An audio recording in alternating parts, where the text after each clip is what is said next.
안녕하세요. 네, 디센트 지갑을 만들고 있는 아이오 트러스트의 유민호라고 합니다. 반갑습니다. 거의 한 2년 동안은 그 온라인에서 모니터만 보고서 이렇게 발표를 많이 했었는데 오랜만에 이렇게 앞에 사람 이렇게 계시고 그런 데 오니까 너무 좋은 것 같아요. 네, 오늘은 저희가 그 지갑 서비스를 하고 있는데 저희가 하고 있는 지갑 서비스 중에 하드웨어 지갑에 대해서 좀 말씀드리려고 하고요. 하드웨어 지갑 서비스 사업자로서 어떤 보안 문제를 해결하고 있는지 요거 위주로 좀 말씀을 드리려고 합니다.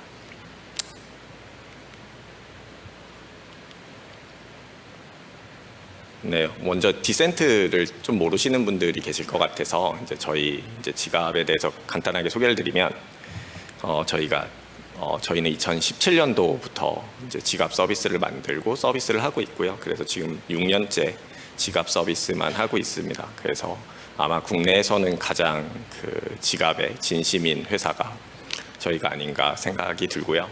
저희가 총 3종류의 지갑 프로덕트를 가지고 있어요. 그래서 화면에 왼쪽에 보이시는 약간 귀엽게 생긴 저 지문 인증형 지갑이 있고요. 저건 저희의 하이엔드 모델이고, 쟤는 블루투스로 스마트폰하고 연결이 돼서 사용하는 종류의 하드웨어 지갑이 되고요. 오른쪽에 보이시는 저 카드처럼 생긴 신용카드처럼 생긴 지갑은 카드 타입 지갑이고, 저건 좀 사용자들이 갖고 있는 그 하드웨어 지갑의 좀 어려움을 좀 극복해보고자 좀 만들어진 지갑이고, 저건 스마트폰에 이렇게 태깅을 하면서 사용하는 지갑입니다. 그리고 하드웨어 지갑이 그 필요 없으신 더 라이트한 유저분들을 위해서 그냥 앱만 설치해서 사용할 수도 있는 소프트웨어 지갑, 이렇게 3종류의 지갑을 가지고 서비스를 하고 있습니다. 오늘은 소프트웨어 지갑 얘기는 안 드릴 것 같고 2종류 하드웨어 지갑에 대해서만 좀 말씀드릴 것 같은데, 2개가 약간 다른 특징이 있어요. 그 지문 인증형 지갑 같은 경우는 이렇게 멀티 블록체인 여러 종류의 메인넷들을 지원하고요. 그리고 그 디스플레이가 있어서 그 어떤 정보들을 표시할 수 있게 되어 있고, 그리고 서명 전에 그 디스플레이에 표시를 해준다든지 아니면 복구나 백업을 니모닉 코드라는 어떤 그 영어 단어를 통해서 복구를 하는 그런 형태로 되어 있고요. 카드 타입 지갑 같은 경우는 싱글 칩이고 싱글 블록체인만 지원하고 있고, 그리고 디스플레이가 없기 때문에 그 일반적인 신용카드하고 똑같이 생겼거든요. 그래서 그 디스플레이가 없기 때문에 기본적인 트랜잭션 서명만 하고 있고, 그리고 디스플레이가 없어서 니모닉 코드라든지 이런 백업 복구에 필요한 단어들을 보여줄 수 없어서 다른 방식으로 알고리즘을 적용해서 백업 및 복구를 하는 그런 시스템을 갖추고 있습니다. 네, 저희 같은 디센트 같은 개인 키를 사용자가 가지고 있는 지갑들을 개인 지갑이라고 하는데, 아마 개인 지갑들을 써보신 분들도 계실 것 같고 아니면 안 써보신 분들도 계실 것 같아요. 그래서 이런 지갑들을 누가 사용하느냐를 살펴보면 기본적으로 D앱이라고 불리는 탈중화 앱을 사용하는데 주로 사용하게 됩니다. 그래서 탈중화 앱이라고 하면 요새는 웹3 서비스라고도 하죠. 그 대표적인 것들이 유니스왑과 같은 어떤 토큰을 수합해주는 탈중화 거래소라든지 아니면 오픈시 같은 NFT 마켓플레이스 이런 것도 있을 수 있고요.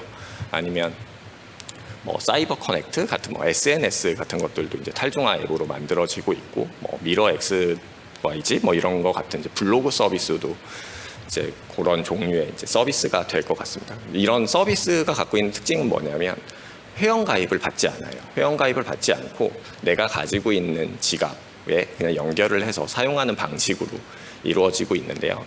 저희가 예전에 이메일 주소를 하나 가지고 있어야 그 이메일을 가지고 어떤 서비스들을 가입하면서 사용할 수 있게 되는 것처럼, 이런 웹3 서비스들은 내가 지갑 주소를 가지고 있어야 그 지갑 주소를 가지고 서비스에 연결해서 사용할 수 있는 그런 형태로 되어 있습니다. 그래서 이런 그 D앱들을 사용하려는 이제 사용자분들이 이런 개인 지갑을 쓰고 있고, 그런 사용자분들 중에 어떤 보안이 이제 중요하다던가 아니면 지갑에 갖고 있던 자산의 가치가 높다던가 이런 분들이 이제 하드웨어 지갑을 사용한다고 이제 생각하시면 될 것 같습니다.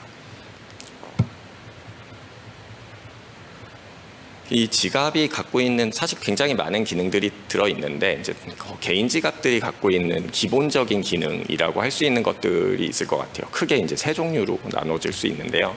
첫 번째는 이제 암호화폐, 가상자산을 이제 관리하는 기능들이 있을 것 같고, 두 번째는 NFT를 관리하는 기능이 있을 것 같고, 세 번째는 이제 앞서 말씀드린 것처럼 D앱과 그 지갑을 연결해서 사용하기 위한 그런 기능이 있을 것 같습니다. 이거 외에도 사실 지갑별로 이제 다양한 부가 서비스들이나 기능들을 이렇게 제공하고 있긴 있는데, 요게 세 가지가 아마 가장 기본적으로 지갑에서 해주는 이제 사용자가 보기에 볼 수 있는 기능이 되는 것 같습니다. 그래서 하나씩 그냥 간단하게 소개해드리면, 가상자산 관리라는 건 뭐 비트코인이나 뭐 이더리움이나 어떤 뭐 체인링크나 이런 그 토큰들이 굉장히 많이 있는데, 그 토큰들을 받거나 그 보관하고 있거나 그것의 가격을 뭐 확인한다든지 아니면 그걸 뭐 다른 사람들한테 보낸다든지 뭐 이런 종류의 이제 기능이 될 것 같고요. 그래서 뭐 그 은행 앱으로 보면 이제 뭐 간편, 송금 뭐 이런 기능이 되는 것 같고, 그 이제 주소가 사실 블록체인 주소들이 굉장히 복잡하게 생겼는데, 그걸 좀 간편하게 해주는 뭐 ENS라는 이렇게 도메인 기반으로 뭐 그 전송을 한다든지 뭐 이런 기능들이 이제 그 지원되고 있습니다. 저희 지갑 같은 경우는 45개 정도 이상의 메인넷들을 지원하고 있고, 리스팅되어 있는 토큰이 한 2,500개 정도 되어 있고, 뭐 리스팅되어 있지 않더라도 스마트 컨트랙트라는 주소만 집어 넣으면 뭐 추가해서 관리할 수 있는 이런 기능들을 이제 제공하고 있습니다. 두 번째는 이제 NFT 관리인데요. 뭐 이건 일종의 뭐 나만의 NFT 갤러리 같은 느낌이라고 보시면 될 것 같아요. 그래서 이 왼쪽에 보이시는 것처럼 이렇게 썸네일 뷰로 이제 내가 갖고 있는 NFT들을 볼 수도 있고, 그거에 이제 상세 정보들을 보거나 그 상세 정보를 보다가 내가 이걸 뭐 다른 사람한테 보내거나 뭐 이런 기능들을 갖추고 있고요. 근데 NFT는 사실 다른 사람들한테 보내는 기능을 잘 쓰진 않고, 보통은 이제 마켓플레이스에 이제 들어가서 거래를 하죠. 그래서 마켓플레이스에 이제 직접 연결이 돼서 뭐 오픈시 같은 곳에 NFT를 판매하려고 올려놓는다든지 뭐 이런 것들에 대한 기능들이 이제 제공되고 있습니다. 그리고 마지막으로 이제 DM 연결인데요. 요 그 디센트의 이제 지갑 앱 안에 브라우저가 있어요. 그래서 브라우저 위에 이제 주소를 넣을 수 있는 이제 입력창 같은 것들이 있고, 그래서 그 입력창에다가 뭐 왼쪽에 보이시는 그림은 유니스왑이라는 그 덱스 서비스의 UI인데, 유니스왑이라는 그 서비스의 사이트로 들어가는 거죠.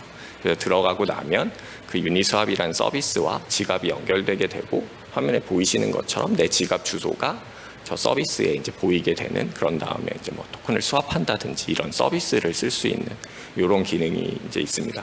그래서 굉장히 지금도 아마 전 세계 어디인가에선 이런 종류의 이제 D앱 서비스들이 계속 만들어지고 있는데, 그런 서비스들을 이제 지갑 안에서 쓸 수 있는 이런 기능이라고 보시면 될 것 같습니다.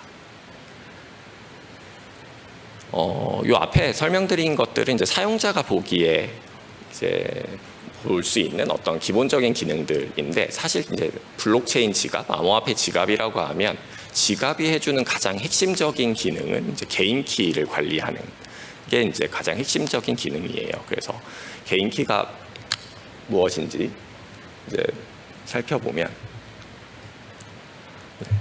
그림은 사실 복잡하지만, 원래 우리가 은행을 쓸 때 은행에 이제 계좌번호가 있잖아요. 그리고 그 은행에서 뭔가 송금을 하기 위한 내 비밀번호 같은 것들이 있는데, 그냥 그런 은행 앱에서는 계좌번호하고 비밀번호하고 이렇게 큰 상관관계가 없죠. 계좌번호는 똑같은데 내가 비밀번호를 계속 바꿀 수 있죠. 근데 블록체인은 그렇게 동작하지 않아요. 그래서 개인 키라는 걸 먼저 만들어 놓고, 개인 키로부터 이제 뭐 산수 이렇게 알고리즘을 통해서 이제 주소를 만들어냅니다. 그래서 개인 키가 달라지면 주소가 달라지는, 그 반대로 얘기하면 하나의 주소에 이제 그 권한을 가진 개인 키는 이제 하나밖에 없는 거죠. 그래서 그 개인 키를 이제 뭐 내가 뭐 잃어버리거나 아니면 누군가가 내 개인 키를 가져가거나 이렇게 되면 그 주소에 있는 자산이 이제 같이 탈취될 수 있는 그런 위험성이 있기 때문에, 그래서 개인 키를 얼마나 안전하게 보호하느냐가 이제 굉장히 중요한 문제이고, 그게 지갑이 해주는 역할입니다. 그래서 하드웨어 지갑에서는 개인 키가 하드웨어 지갑, 아까 보여드린 뭐 그런 장치들 밖으로 나가지 않도록 이제 만들어져 있어요. 그래서 그 안에서 개인 키가 만들어지고, 그 상태에서 그 개인 키로부터 주소도 하드웨어 지갑 안에서 만들고, 그 주소를 가지고 이제 실제로 송금을 주고받는 뭐 이런 형태로 되어 있습니다. 그러면 이제 개인 키라는 것들이 있는데, 이 개인 키를 관리한다는 이제 그 사실에서 이제 파생되는 이제 가장 많이 이제 그 떠오를 법한 그런 질문들이 이제 이 두 가지가 대표적인 것 같아요. 첫 번째는 내가 뭐 비트코인하고 이더리움하고 개인 키를 다르게 쓰고 싶은데 뭐 그럴 때는 어떻게 하게 되는지, 아니면 뭐 이더리움의 주소를 내가 뭐 3개 만들어서 쓰고 싶은데 뭐 그런 경우는 어떻게 하느냐, 뭐 요게 이제 가장 첫 번째로 떠오르는 이제 질문이 될 것 같고요. 두 번째 질문이 사실 좀 더 중요한 질문이 될 것 같은데, 뭐 하드웨어 지갑이 됐던 내가 이 지갑을 잊어버리거나 아니면 지갑이 뭐 그 파손되었을 때 그러면 원래 내가 갖고 있던 개인 키를 어떻게 찾을 수 있을 것이냐, 뭐 이런 문제가 이제 발생하겠죠. 그래서 이제 이런 것들을 해결하기 위한 이제 표준들이 나와 있고요. 대부분 이제 디센트를 포함해서 이제 개인 지갑들은 같은 표준들을 좀 적용하고 있습니다. 간단히 하나씩 살펴보면, 첫 번째는 뭐 HD 지갑이라고 불리는 뭐 그 스펙 번호는 BIP 32번인데요. 이 그림은 사실 복잡하니까 컨셉만 간단하게 말씀드리면, 키를 이제 여러 개의 키를 만들고 싶은데 여러 개의 키를 각각 만들지 말고 하나의 마스터 키를 가지고 그 마스터 키로부터 아래 이제 뭐 차일드 키들을 만들어 보자. 그래서 그 나중에는 그러면 뭐 그 첫 번째 뭐 그 차일드 키는 뭐 비트코인으로 쓰고 두 번째 차일드 키는 이더리움으로 쓰고 뭐 이런 것들이 가능하게 되겠죠. 얘의 좋은 점은 뭐냐면, 마스터 키만 내가 나중에 알고 있으면 그 마스터 키만 복구할 수 있으면 나머지 하위 키들을 그대로 복구할 수 있기 때문에 확장성이나 어떤 그 운용에 대한 어떤 그 편리함이 좀 부과된다. 뭐 이런 것들이 이제 기본적인 컨셉이고요. 이제 두 번째는 그러면 이제 저 마스터 키만 어떻게 백업하고 어떻게 복구할 수 있는지만 이제 고민하면 되겠죠. 이제 그러기 위한 이제 표준이 이제 니모니 코드라고 불리는 표준이 있습니다. 니모니 코드는 이제 기본적으로는 뭐 개인 지갑을 써보신 분들은 아시겠지만, 지갑을 처음에 이제 세팅할 때 어떤 일련의 영어 단어들을 보여줘요. 그래서 그 영어 단어들을 이제 잘 가지고 있다가 나중에 내가 지갑을 잊어버리거나 아니면 뭐 지갑이 고장 났을 때 그 니모니 코드를 다시 이제 지갑에 적어주면 다시 키가 복구되는 이런 이제 기본적인 기능을 갖고 있고요. 그것보다 사실 또 숨겨진 더 중요한 이유는, 이게 이 니모니 코드라는 어떤 방식이 그 이제 표준화되어 있기 때문에 어떤 그 지갑 간의 호환성을 보장해 줍니다. 그래서 예를 들면 L사의 어떤 지갑을 쓰고 있다가 그 지갑이 고장이 나거나 아니면 L사가 더 이상 뭐 지갑 서비스를 하지 않아요. 그러면 특정 지갑 회사가 지갑 서비스를 멈춘다고 해서 내가 갖고 있던 자산들이 그냥 같이 뭐 쓸모가 없어진다던가 이럴 수는 없잖아요. 그래서 그 지갑에서 이제 나온 어떤 니모니 코드를 이제 디센트 지갑에 다시 넣으면 그대로 쓸 수 있는 뭐 이런 형태의 그 특정한 지갑 벤더나 프로바이더에 이제 의존적이지 않고도 내 그 자산을 계속 내가 관리할 수 있는 형태를 제공해 줍니다. 이게 복잡해 보이지만, 그 니모니 코드가 하는 건 사실 굉장히 심플해요.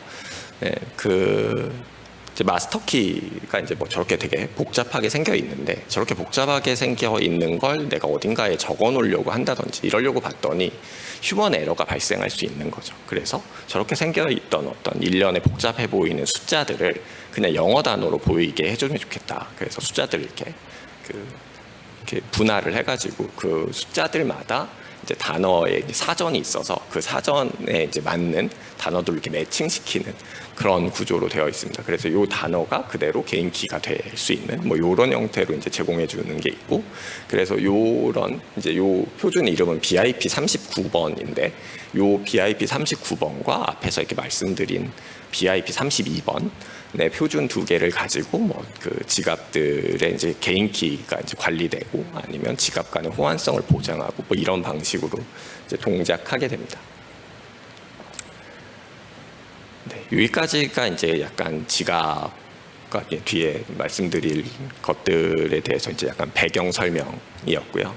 이제 간단하게 이제 하드웨어 지갑 얘기로 좀 넘어가 보면 좋을 것 같아요. 그래서 하드웨어 지갑이라는 건 기본적으로 어떤 그 이제 자산을 이제 그 보호하겠다, 어떤 보안에 이제 신경 쓰는 사람들이 많이 쓰고 그런 목적으로 이제 만들어진 거기 때문에 하드웨어 지갑 안에 들어가 있는 보안 기술들이 이제 어떤 것들이 있는지 설명해 드리면 좋을 것 같아서 가지고 왔고요. 기본적으로는 첫 번째로 이제 맛배기로 이제 어떤 위협들이 있냐면 첫 번째 그 공급망 공격이라고 하죠. 이 서플라이 체인 어택인데 얘는 이런 거예요. 이제 디센트라는 지갑을 내가 이제 샀는데 중간에 뭐 배달을 한다든지 어떤 창고에 있던 누군가가 그 디센트 지갑에 있는 그 박스를 열어가지고 그 안에다가 이제 악성 코드를 심어 놓는다든지 아니면 지갑의 키를 막 내가 원하는 키로 생성해 놔요.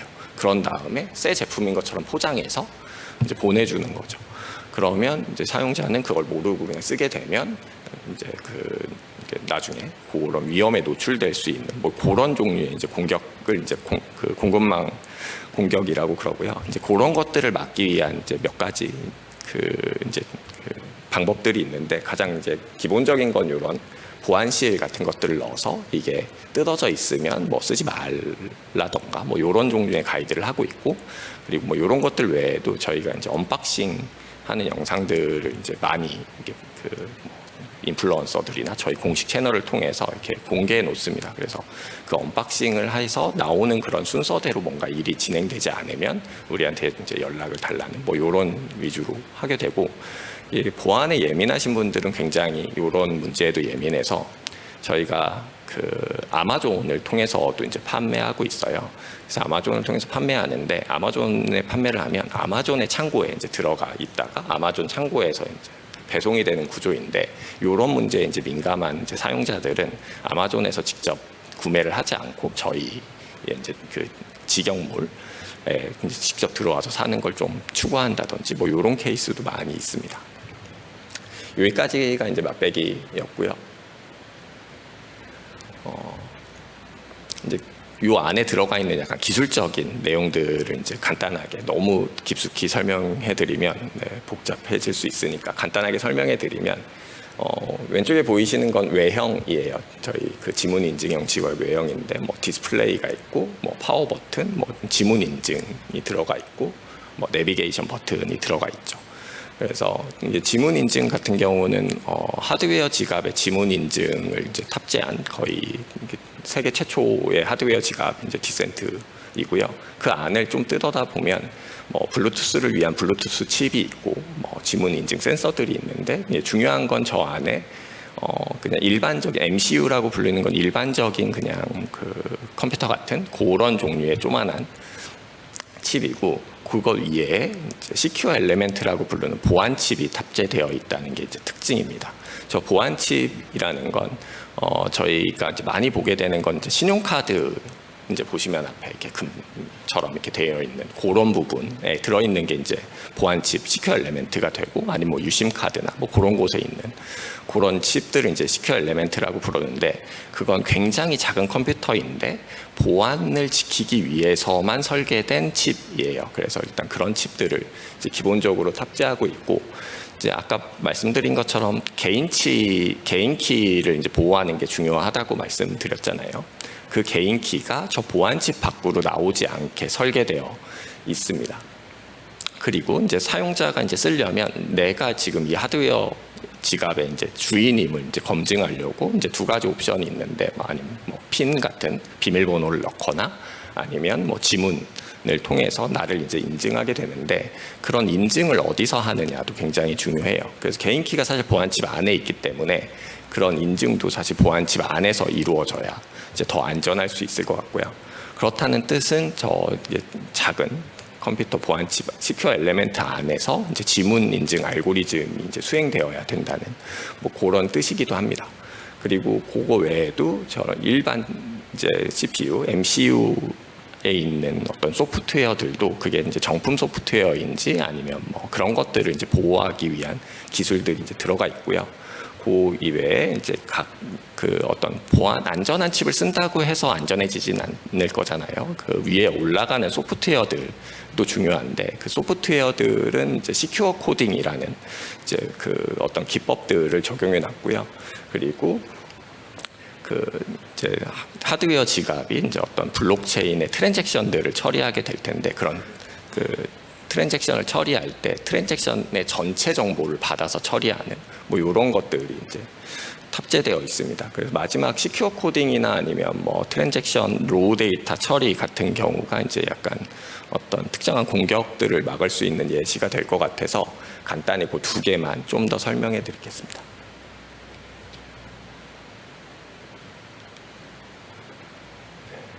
네, 갑자기 코드가 나와서 뭐 당황하셨을 수 있지만, 뭐 이런 케이스예요. 이제 제가 하드웨어 지갑을 가지고 있다가 이제 잊어버린 거죠. 그래서 그 잊어버린 하드웨어를 누군가가 이제 획득했어요. 그러면 그 사람은 이제 뭐 자기 지문도 대보고 아니면 뭐 비밀번호 넣어보고 뭐 이런 시도들을 할 수 있을 텐데, 기본적으로 그런 시도들이 이제 몇 번이 틀리면 이건 제대로 된 사용자가 아니라고 판단해서 안에 있는 개인키를 그냥 지워버립니다. 그래서 그런 종류의 이제 기본적인 이제 방어들은 되어 있는데, 근데 물리적인 공격들이 가능한 거예요. 그래서 예를 들면 그 이제 하드웨어 지갑의 케이스를 열어가지고 그 안에다가 어떤 정기적인 공격들을 이제 수행할 수 있는 거죠. 그 왼쪽에 보이는 코드가 그런 사용자 인증, 얘가 핀이 맞았어, 지문이 맞았어, 뭐 이런 것들을 처리하는 코드를 가장 단순화시킨 코드입니다. 근데 저건 이제 뭐 유저 베리파이드라는 값이 이제 0이면 그러면 이건 틀린 사용자고, 1이면 맞는 사용자네, 뭐 이렇게 이제 동작하는 코드인데, 이제 프로그램을 좀 짜보신 분들은 아시겠지만 저 유저 베리파이드라는 게 0이 아니면 1, 2도 되고 2여도 되고 뭐 30이어도 되고, 아니면 무조건 그 저 do something 사용자가 인증되었다고 이제 판단하게 되는 코드입니다. 그래서 저 코드가 이렇게 돌고 있다가 그 하드웨어에 정기적인 충격을 쭉 가하면 안에 있는 메모리가 막 바뀌는 거죠. 그 메모리 값이 바뀌었는데 0이었던 게 갑자기 13이 되는 거예요. 그러면 사용자는 인증이 제대로 되지 않았는데 얘가 인증된 것처럼 속이고 들어올 수 있는 거죠. 이런 종류의 이제 물리적인 어택을 막기 위한 것들이 이제 소프트웨어적으로 이제 구현이 되는 것들이 중요한데, 그게 이제 가장 단순한 예시입니다. 그래서 오른쪽과 같은 코드가 이제 그런 것들을 막기 위한 약간 시큐어 코딩 기법이 들어간 이제 단순한 코드입니다. 그래서 이게 맞든지 틀리든지를 이제 뭐 정해놓고요. 뭐 OA, 뭐 AO 이런 것들은 이렇게 0비트와 1비트가 굉장히 잘 섞여 있는 그런 종류의 이제 비트고, 그래서 진짜로 맞았으면 들어가고 틀렸으면 아닌데, 어떤 앞에 말씀드린 정기적인 공격이 들어와서 저 값이 아닌 어떤 값이 들어오면 이건 공격이라고 판단해서 어떤 액션을 취할 수 있겠죠. 지갑을 완전히 잠가버린다던가 아니면 개인키를 지워버린다던가 뭐 이런 것들을 할 수 있는 이제 기능 그 기법들이 이제 적용되어 있습니다. 이게 가장 단순한 이제 기법 중에 하나고요. 뭐 이런 종류의 기법들이 이제 몇십 개가 있는데 그런 것들이 이제 좀 적용되어 있습니다. 다음은 좀 더 소프트웨어적인 공격, 앞에서 말씀드린 건 하드웨어를 좀 직접적으로 공격하는 거라고 본다면 이건 소프트웨어적인 공격인데 맨 인 더 미들 어택이라고 부릅니다. 중간자 공격이라고 저희 이제 번역해서 얘기하고요. 이건 어떻게 되냐면 내가 내 친구한테 이더리움을 보내려고 그래요. 그래서 친구의 주소를 이제 지갑에 넣겠죠. 그래서 친구 주소는 5343 뭐 이런 주소인데, 그래서 나 이제 그 이더리움을 보낼 거야라고 이제 하는 그 밑에서 이제 서명하는 이제 프로세스가 이제 수행될 텐데, 그 중간에 어떤 악성 코드나 공격자가 그 주소 값을 바꿔버리는 거예요. 그래서 그 이제 받는 주소를 제 친구의 주소가 아니고 뭐 자기의 주소, 공격자의 주소로 바꿔치기를 해버리는 거죠. 그래서 실제로 서명하는 데이터가 어떻게 되는지를 확인하지 못하는 상태에서 그냥 서명이 일어나면 저 트랜잭션은 사실 나는 친구한테 오이더를 보내겠다고 의도했지만 이제 사실은 공격자한테 오이더가 가버리는 뭐 이런 종류의 이제 공격들이 이제 가능합니다. 그래서 이런 것들을 이제 막기 위해서 디스플레이가 하드웨어 지갑에 있느냐가 굉장히 중요해지는데 실제로 하드웨어 지갑 안에서 서명하려는 데이터를 이제 분석해서 보여주는 기능이 그래서 굉장히 중요해요. 그래서 요 이제 어떤 앱에서 누군가한테 친구의 주소를 넣고서 트랜잭션을 이제 보내려고 그러는데 그런 상태에서 하드웨어 지갑으로 이제 서명하려는 데이터를 이렇게 넘겨주면 하드웨어 그 지갑 안에서 이 트랜잭션을 분석해보고 이건 누구한테 얼마만큼을 수수료 얼마로 보내려고 하는 트랜잭션이다. 그러면 이제 이 하드웨어 안에 있는 이제 디스플레이에서 보이는 건 실제로 서명하려는 데이터의 이제 정보이기 때문에 그게 이제 원래 내가 보내려고 했던 그런 행동이 맞는지를 한 번 더 확인할 수 있겠죠. 그래서 그런 것들을 이제 확인할 수 있는 뭐 이런 종류의 기능들이 좀 들어가 있고요. 이제 다른 이제 맨인더미들 어택의 케이스는 받기를 할 때예요. 그래서 내가 내 주소를 누군가한테 주고서 그 주소로 뭐 비트코인이나 아니면 이더리움이나 받고 싶은 이런 케이스에 보통 주소가 굉장히 복잡하게 생겼기 때문에 이런 QR 코드로 이제 보여주게 됩니다. QR 코드 스캔을 통해서 이제 일어나게 되는데 저 QR 코드가 진짜로 내 주소인지를 사실 사람의 눈으로는 알 수 없잖아요. 그래서 내 주소는 뭐 1, 2, 3, 4, 5인데 저 QR 코드가 사실 가리키고 있는 건 뭐 다른 주소라든지 뭐 이런 것들을 이제 공격할 수 있겠죠. 그 악성 코드들이. 그래서 하드웨어 지갑 내에서 저런 주소를 내가 받으려는 내 진짜 지갑 주소를 이제 그 보여주는 뭐 이런 것들이 이제 들어가 있습니다. 이게 사실 굉장히 단순해 보이는 기능이지만 그런 어택을 막기 위해서 이제 들어가 있는 기능이라고 볼 수 있죠. 네, 여기까지 뭐 이런 것들 말고도 사실 더 많긴 한데 더 하면 어려워질 것 같아서 뭐 요 정도 요런 종류의 이제 기법들이 들어가 있고요. 근데 이제 그 저희 지문 인증형 지갑 같은 경우는 이제 저희가 알고 있는 거의 모든 보안 지식들과 노하우를 이제 집대성해서 이렇게 만들어 놨는데 근데 하드웨어 지갑이 갖고 있는 이제 가장 그 어려운 점들이 쓰기가 너무 어렵다는 거죠. 그래서 그런 문제는 어떻게 해결할까라는 고민을 이제 저희도 이제 하게 되고 이제 그런 고민으로부터 이제 나온 것들이 이제 다른 형태의 이제 하드웨어 지갑인 카드 타입 지갑입니다.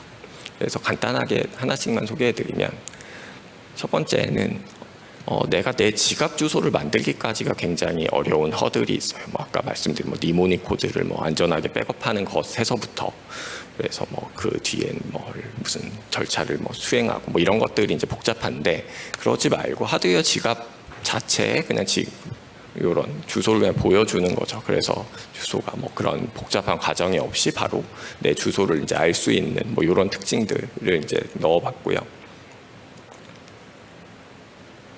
두 번째는 그 백업과 복구를 위해서 아까 그 니모닉 코드라는 걸 이제 다른 보통 지갑들이 사용하는데 그게 그 어떤 디스플레이가 있어야지만 이제 그 단어를 보여줄 수 있을 거잖아요. 그렇지 않으면 저 하드웨어 지갑 밖으로 이제 키가 나와야 되는 거죠.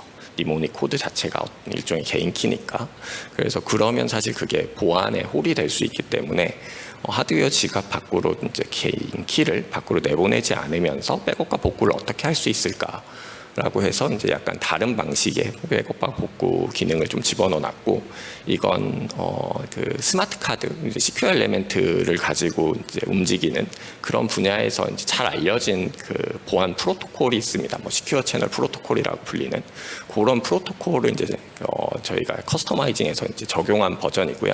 그래서 어떤 원리냐면 저희 그 교통카드 같은 걸 이제 버스에서 찍으면 교통카드 자체도 이제 시큐어 엘리멘트 보안 칩이 들어가 있고 교통카드 그 단말기 안에도 보안 칩이 들어가 있거든요. 그 둘 사이에 사실 안전한 통신이 필요해서 이제 만들어진 규격들이 있어요. 이제 그런 종류의 어떤 프로토콜이 이제 적용되었다고 이제 보시면 될 것 같습니다. 그리고 이제 마지막으로 이건 뭐 사실 보안과 관련된 건 아니고, 네. 얘는 좀 더 이렇게 뭐 디자인적으로나 아니면 그런 것들이 좀 더 자유로워서 뭐 이렇게 기업들이나 이런 그런 프로젝트들에서 좀 더 커스터마이징해서 쓸 수 있으면 좋겠다, 뭐 이런 생각을 했고요. 그래서 그런 것들을 좀 커스터마이징 할 수 있는 뭐 이런 형태로 이제 만들어져 있습니다.